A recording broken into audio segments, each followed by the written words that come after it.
আসসালামু আলাইকুম। আমি আজকে রান্না করব আইল মাছ ভুনা। আইল মাছে পরিমাণ মতো লবণ হলুদ মাখাই পরিষ্কার করে ধুয়ে নিছি। এবার আমি তেলে ভেজে নিব।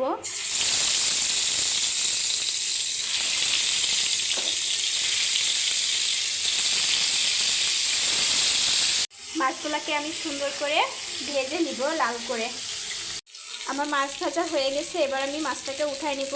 এবার আমি পেঁয়াজটাকে বাদামি কালার করে ভেজে নিব। আমার পেঁয়াজ ভাজা হয়ে গেছে। এবার পরিমাণ মতো রসুন বাটা, জিরা বাটা, কাঁচা মরিচ, পরিমাণ মতো লবণ আর পরিমাণ মতো হলুদের গুঁড়া দিয়ে মশলাটাকে সুন্দর করে কষায় নিব।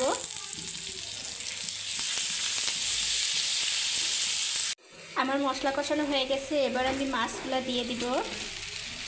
তার সাথে পরিমাণ মতো পানি।